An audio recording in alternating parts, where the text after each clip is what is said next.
forgive him. Now, 7 days later, we get this. Nothing is changing, but I want to preface, we're not awkward. We're not like weird. Cringy. We're not cringe. We're not going to be tweeting as if it's him. That's tone deaf and really disturbing. Absolute tragedy. Rest in peace, Charlie Kirk. This is the US. People are free to share their opinions, no matter how much somebody disagrees. Tonight's story isn't rumor. It's testimony from the inside. According to a whistleblower from within TPUSA, Erica Kirk had already begun assuming CEO duties before her husband's death. Before anyone realized what was happening, Erica Kirk was already giving the orders, acting as CEO while her husband was still alive. The first time the world heard Charlie Kirk's parents speak after his passing, their voices were quiet, almost trembling. "I forgive him," Charlie's mother said, her words echoing through the silence of a packed memorial hall.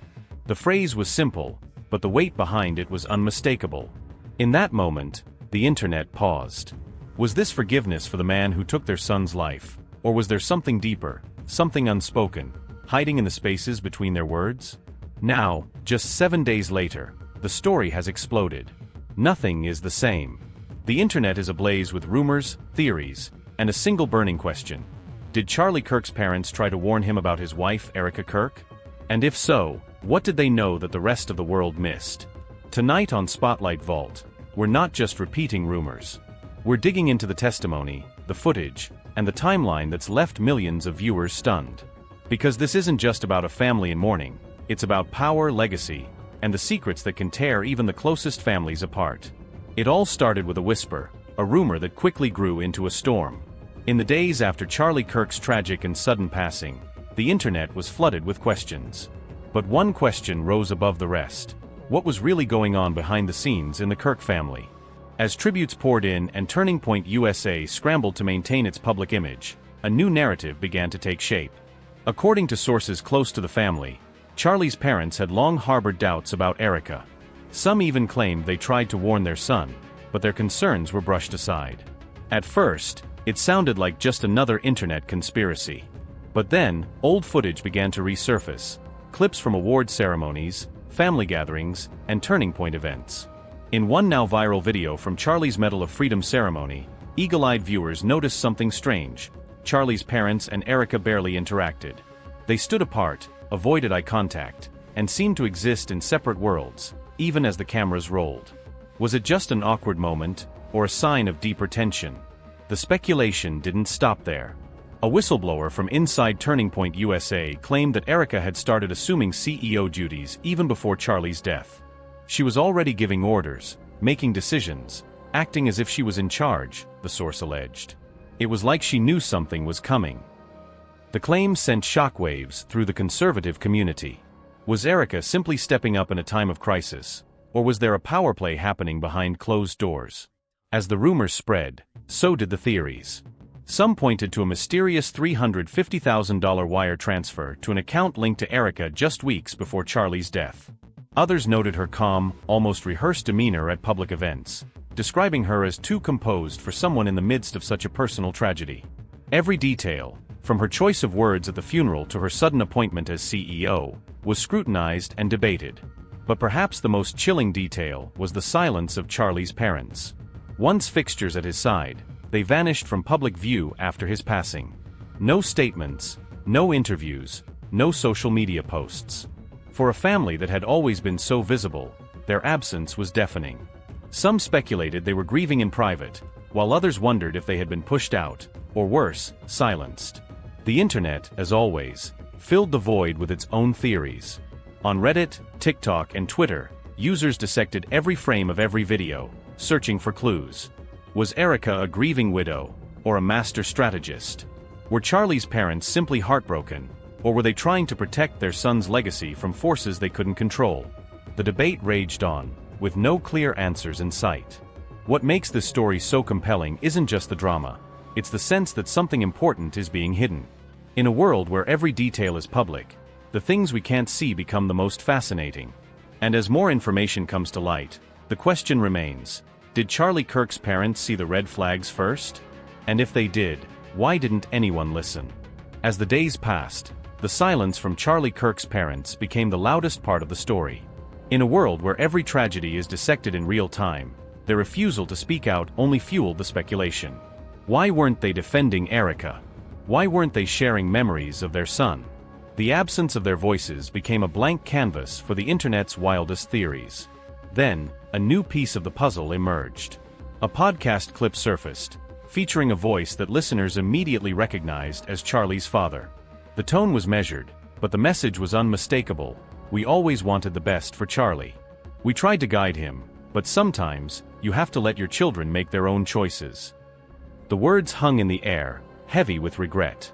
For many, it was the closest thing to confirmation that the rumors were true, that Charlie's parents had tried to warn him about Erica, but their advice had gone unheeded. The internet pounced. Clips of the podcast were shared across every platform, spliced together with footage of Erica at public events, her calm demeanor now reinterpreted as something colder, more calculated. Commentators speculated about the true nature of her relationship with Charlie's family. Was she an outsider who never fit in, or was there something more sinister at play? Meanwhile, new details began to surface about Erica's rapid rise within Turning Point USA. According to multiple sources, she had started taking on leadership responsibilities even before Charlie's death. Staffers described her as decisive and ambitious, but also aloof and difficult to read. Some saw her as a stabilizing force in a time of chaos. Others whispered that she was consolidating power for reasons no one could quite explain. The rumors about the $350,000 wire transfer refused to die down. Internet sleuths tracked the alleged payment, connecting it to a company that shut down just days after Charlie's passing. Was it a charitable donation, as some claimed, or evidence of something more complicated? The lack of official answers only made the story more tantalizing. Every new theory was met with a wave of TikTok videos, Reddit threads, and Twitter polls, each one more elaborate than the last. But perhaps the most unsettling aspect of the story was the way it blurred the line between public and private grief. At Charlie's memorial, Erica's eulogy was both praised and criticized. Some called it a testament to her faith and strength. Others said her composure was unnatural, even chilling. "To die free, that is the greatest victory," she said, her voice steady, her eyes dry. For some, it was a moment of grace. For others, it was a performance. As the internet continued to dissect every word, every gesture, the focus shifted back to Charlie's parents. Why had they disappeared from public view? Some speculated they were grieving in private, unwilling to be part of the media circus. Others believed they had been pushed out, their voices silenced by forces within Turning Point USA. Theories abounded. Were they protecting a family secret? Had they been warned to stay quiet? Or were they simply too heartbroken to face the world? The truth, as always, was elusive. But one thing was clear: the story had become bigger than any one person. It was now a symbol of the way power, grief, and suspicion can collide in the age of social media. Every silence, every rumor, every unanswered question became part of a larger narrative, one that refused to be resolved. And as the days turned into weeks, the question remained: what did Charlie Kirk's parents know? And why did they feel the need to warn their son about the woman he loved? As the weeks went by, the story only grew more tangled. The internet's appetite for answers was insatiable, but the Kirk family's silence remained unbroken. Every day, new evidence surfaced: screenshots of old texts, blurry photos from family events, and anonymous tips that only deepened the mystery. Theories multiplied. Was Erica Kirk a grieving widow, a misunderstood leader, or something more complicated? And what role did Charlie's parents really play in the days leading up to his death? For many, the most haunting detail was the way the family's public image had shifted. Once, the Kirks were seen as the embodiment of conservative Christian values: united, faithful, and unshakable.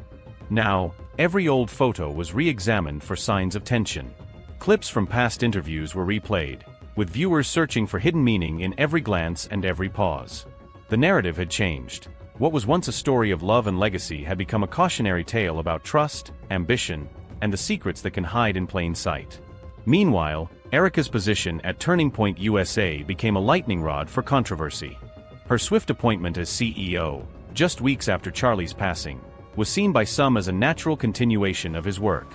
But for others, it was a red flag, a sign that the transition had been planned long before tragedy struck. The whispers about the $350,000 transfer, the rumors of private meetings, and the sudden disappearance of Charlie's parents from public life all combined to create a sense of unease that refused to go away. In the absence of hard facts, the internet did what it does best. It filled the gaps with speculation. Some believed that Charlie's parents had been pushed out, their warnings ignored until it was too late. Others argued that they were simply overwhelmed by grief, choosing to mourn in private rather than become part of the spectacle. But the most persistent theory was also the simplest, that the truth was too painful, too complicated, or too dangerous to share. As the debate raged on, one thing became clear. The story of Charlie and Erica Kirk had become a mirror for the anxieties of an entire generation. In a world where every detail is public, where every silence is suspect, and where every family has its secrets, the line between fact and fiction is thinner than ever. The questions that remain, about love, loyalty, and the price of ambition, are not just about the Kirks. They're about all of us. And so, as the internet continues to search for answers, the legacy of Charlie Kirk remains suspended between truth and rumor, between public memory and private pain. Did his parents really try to warn him? Did they see something the rest of us missed? Or are we all just looking for meaning in a story that may never be fully told? One thing is certain, the conversation isn't over. As new details emerge and old wounds are reopened, the world will keep watching, searching for the truth behind the headlines. And here at Spotlight Vault, we'll be here to break it all down, fact, theory, and everything in between. If you want to stay ahead of the story, make sure to hit that subscribe button and turn on notifications. We're just getting started, and you won't want to miss what comes next. Drop your thoughts in the comments below. Whose side are you on, and what do you think really happened? Until next time, stay curious, stay skeptical, and keep searching for the truth.